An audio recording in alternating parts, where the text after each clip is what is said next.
nobody is breaking up families. Nobody is targeting individuals and making sure that one over the other goes out. That doesn't happen under President Trump. It didn't happen before. President-elect Donald Trump's lawyer and soon-to-be White House counselor Alina Habba is out there just casually lying about Donald Trump's family separation. Not only did it happen under Trump, but it also continued under President Joe Biden. So, I mean, let me give you a little bit of a timeline, right? Back in 2017, before the DOJ actually had started their zero tolerance policy, El Paso had a pilot program in place where they separated families at the border. That included children. So, they didn't used to previously do that. That was not policy, but in 2017, it became policy. Under the El Paso program, adults who crossed the border without permission, a misdemeanor for a first-time offender, were detained and criminally charged.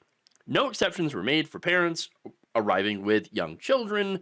Those children ended up being taken from them. So now, one of the issues here, of many, parents were unable to track or reunite with their children because there was no system in place in order to facilitate reunification of families. Now, you would think, wait a minute, that's got to be a big oversight, right? No. Not an oversight at all. In fact, that's kind of the point, the cruelty. Now, it turns out by late 2017, the government had been separating families along the length of the U.S.-Mexico border, including families arriving through official ports of entry. Now, remember, in order to claim asylum, you have to be in the United States, right? And you go through a port of entry. Nonetheless, it doesn't matter. You're still going to get separated from your kids. Even if you're there doing a legitimate claim for asylum, they still separated you from your kids. If you had your kids there, separated you, detained your children, and then in a lot of cases, they're gone. You can't find them anymore because they're not even keeping good records. So there's that. Now, by May of the following year, the DOJ did end up implementing their zero tolerance policy, which again didn't really have a whole lot of ways to keep track of the families they separated. Under that policy, undocumented asylum seekers were put in prison, and any accompanying children under the age of 18 were handed over to the U.S. Department of Health and Human Services, which shipped them miles away from their parents and scattered them among 100 Office of Refugee Resettlement shelters and other care arrangements across the country. These children, again, hundreds of them, included infants and toddlers, were actually under the age of 5. In 2018, the government reported to a court that a total of 2,654 children were separated from their parents. So we do have some of the numbers here, but we don't have accurate numbers because, again, they're not really keeping track. This is just a guesstimate. In fact, the following year, the Department of Health and Human Services Inspector General actually found that number was not, accurate. There were thousands more children than previously known that may have been separated from their parents since 2017. The number of children separated is currently unknown because, again, we don't have the paperwork. We don't have the tracking system that was coordinated among the agencies involved. And that right there, by the way, is the reason that they're able to lie about it. Okay? And now apparently they're saying, well, it just didn't happen. It didn't happen. Well, I mean, how do you know it actually happened, right? I mean, yeah, we decided not to track it, and so therefore, if we didn't track it, then did it really happen? Yeah, it really did happen. And by the way, a court had ordered the government to reunite families, and since they didn't have the records, they couldn't. A lot of these families have never been reunited. Now, later on, by the way, the Trump administration admitted to a federal court that they had, in fact, separated children. And even after being ordered not to, they still separated children, about 245 from their parents and other relatives, and then 9 months following that order. So the court said, no more separating families at the border. And they're like, okay, sure. And then they separated almost 250, kids from their parents at the border. And by the way, what's worse than that, this is already horrific, right? But, would you look at that? Some of the children, while they were in U.S. custody, were abused. Yeah. Okay, I care about the children. Oh, we got to protect the children from the predators, from the groomers, from the people that would abuse them. Oh, it turns out that's ICE. Turns out that the federal agents, in February of 2019, the federal government received more than 4,500 complaints about the sexual abuse of immigrant children held in detention from October 2014 to July of 2018, according to the New York Times. Of the 1,303 cases considered the gravest, 178 included accusations of sexual assault by adult staff members. Those allegations included rape, fondling, kissing, and watching children shower. Jesus. So that's what's going on. No, we got to protect the children, unless they're brown. I see. Again, as I mentioned, a lot of those families who were separated, they've never been reunited. The family's literally ripped apart because they came here the wrong way. Mainly because, and I say the wrong way because they just didn't have the money to buy their way in. See, that's the Republican policy. Okay, Republican policy is like, look, immigrants. Yeah, we generally don't like them unless they're wealthy and preferably white. I mean, if you're not white but you still have a lot of money, well then we'll consider it, right? Because we really do like money. But if you're not, if you're poor, don't even try it. We will separate you from your children and then laugh as your children get abused. Oh, lovely. So that's what's going on here, okay? Now, look, obviously, they don't have the money to buy their way in because they're fleeing gang violence or fleeing poverty. They're fleeing political persecution.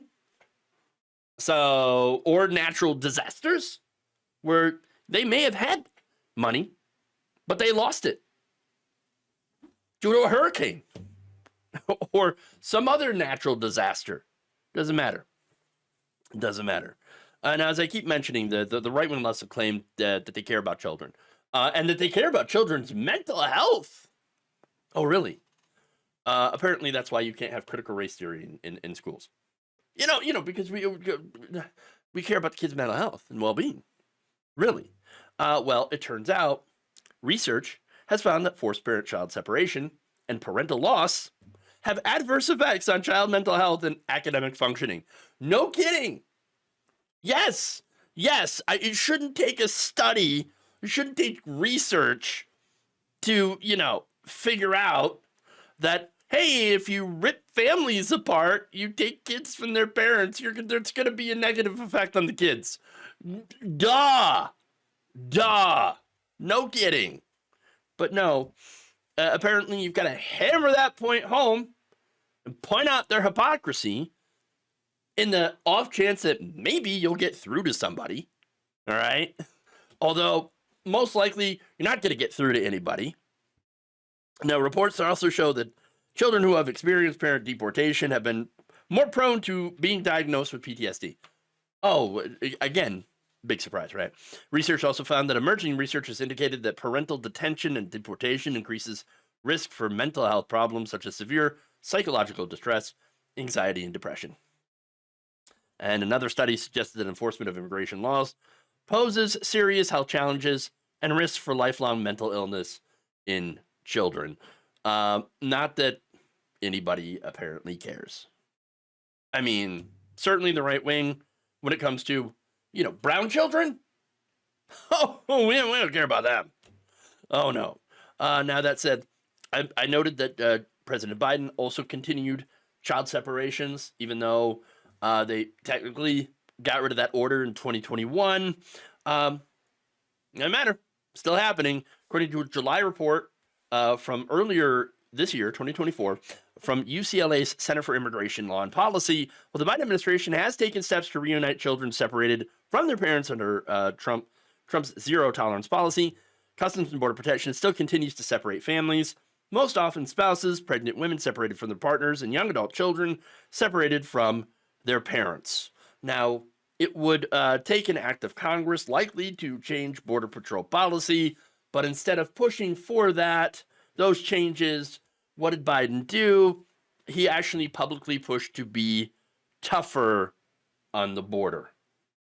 So, look, at the end of the day, ghouls like Habba are lying to us, gaslighting us, and while they're planning to do even more cruelty. Look, the Trump administration, yeah, they're going to do even more separations in the border. They're going to bring it back. They're going to bring it back, okay? Because it's about cruelty. This didn't do anything to curb border crossings, okay? But it's not about that. It is about the cruelty. They think that maybe if we're so cruel that people will not come here. Great.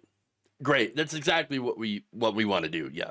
Just be like the worst people imaginable and do the most heinous things as a deterrent, which again never proves to be much of a deterrent.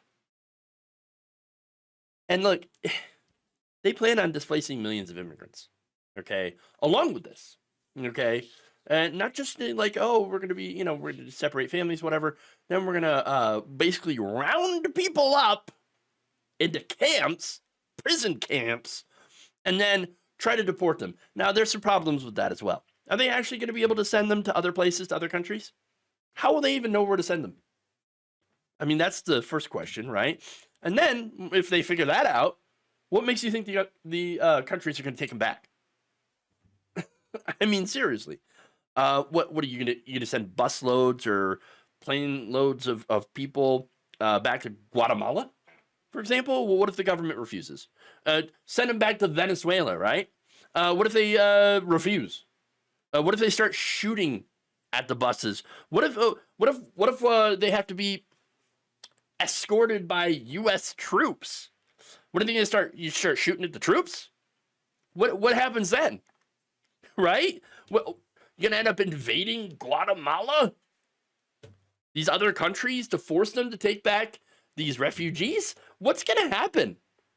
And there's a lot of questions here that have not been answered and will probably never be answered. All I know is that if they actually are going to try to do what they say they're going to do, that it's going to be an utter mess, a humanitarian disaster at the likes that we've never seen. Okay? And more likely, if they try it and it blows up in their face, well, at least they're going to have people like Alina Habba, who will be the first to get up on cable news and lie to your face about it. Thank you for watching. If you enjoyed this video, please like, share, subscribe, hit the bell icon in order to get notified whenever a new video is released.